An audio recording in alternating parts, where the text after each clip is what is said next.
शर्मानी चाहिए। जैसा जेठानी आचरण करके बता दी वैसे तो सारी देवरानियां करेंगी नहीं बहुएं आके। अरे करके जो आए हो वही ना भोगोगे भैया, हमारे बिना कोई नहीं हो सकता। ऐसा बोलने के बाद तो फिर जो घर में आ भी रहा होगा वो भी चला जाएगा वापस। भारत जोड़ो आंदोलन के बाद जो 3 चुनाव हुए उसमें कांग्रेस की लुटिया डूब गई। क्या इतनी बड़ी तपस्या कर ली, इसलिए इन चक्करों में मत पड़ो।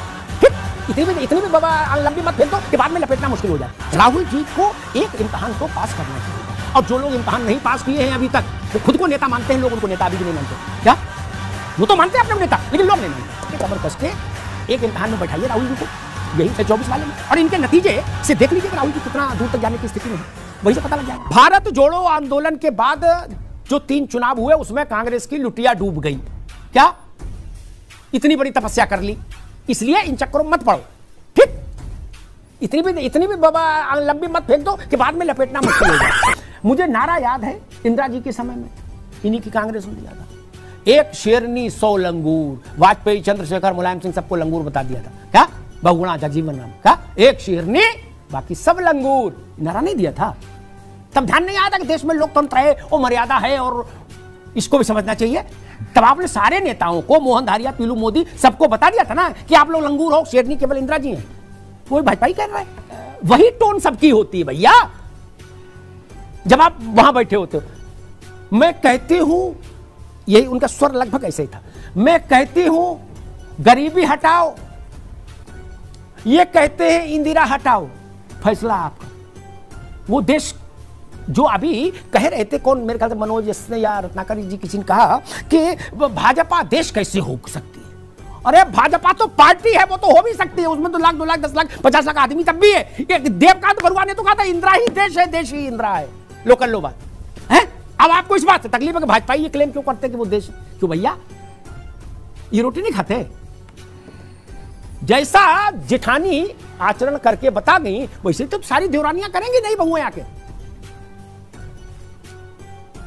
शर्मानी चाहिए। इंदिरा जी को, देवकांत बरुआ को पार्टी से निकाल देना चाहिए था, जेल भेज देना चाहिए था कि तुमने ऐसी अभद्र बात कैसे बोल दी। कोई भारत माता का पर्याय हो सकता है? डॉक्टर ऑफ इंडिया उनके लिए पर्याप्त है। इंदिरा जी के लिए वक्तव्य, भारत की बहादुर बेटी, ठीक है, उनने कहा जाने हम ही भारत माता हैं, ऐसा तो अभी मोदी कह नहीं पाए, अभी वहां तक तो नहीं गए ना।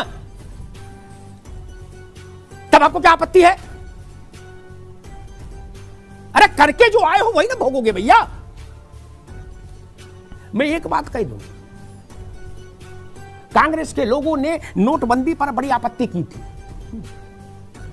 नए लोगों को नहीं पता होगा, और उसके करने के तरीके पर बड़ी आपत्ति की थी। कहा था अनडेमोक्रेटिक बिहेवियर है ये प्राइम मिनिस्टर का, किसी को नहीं बताया।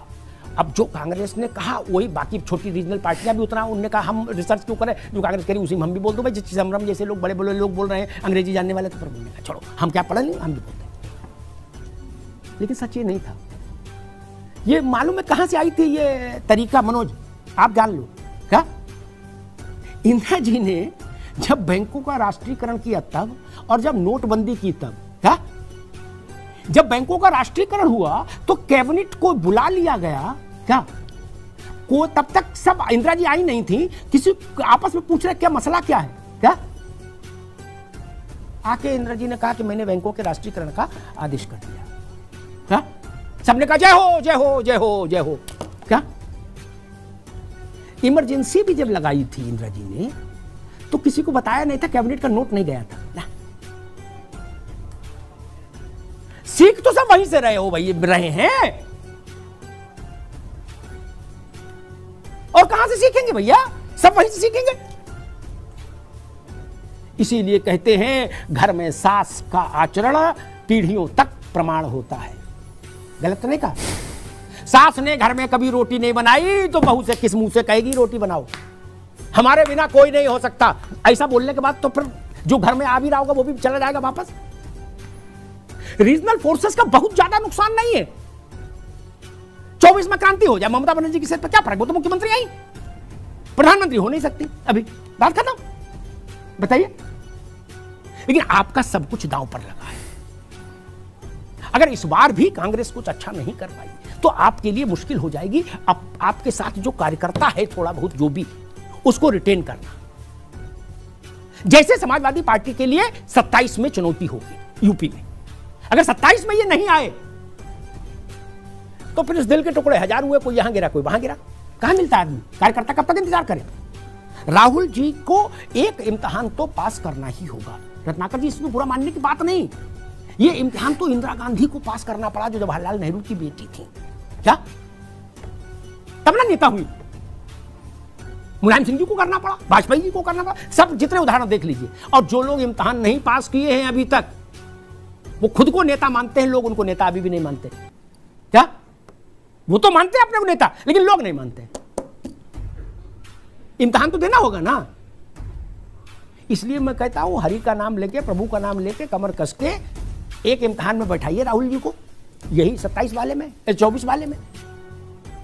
और नहीं तो अगर आपको लगता है कि वो ज्यादा बड़ा रिस्क हो जाएगा सीधे युद्ध क्षेत्र में, नहीं तो ये जो 5 राज्यों को चुनाव है, इसमें राहुल जी से कैंपेन कराइए बढ़िया से, क्या? और इनके नतीजे से देख लीजिए कि राहुल जी कितना दूर तक जाने की स्थिति में है, वहीं से पता लग जाएगा, है ना। लेकिन इम्तिहान से बच के, इंदिरा गांधी इसलिए बड़ी नेता थी, मैं बार बार इंदिरा जी को कोट करता हूं, क्योंकि वो हेड ऑन करना जानती थी, आग में कूद के लड़ना जानती थी। ममता बनर्जी भी इसीलिए बड़ी नेता है। छोटी लड़ाई लड़ी क्या? जब आपके कांग्रेस के सारे लोग पश्चिम बंगाल में विलुप्त हो गए, तब भी ममता वहां लड़ी। कांग्रेसियों को तो, औरों को तो नहीं मारते थे वामपंथी, ममता को मारते थे ना। ममता के शरीर से जो रक्त निकला, वहां से चेतना आई। इसलिए एक बार तो लड़ना होगा, अड़ना होगा, इम्तिहान देना होगा और देश के सामने रिपोर्ट कार्ड लेके आना होगा। धन्यवाद।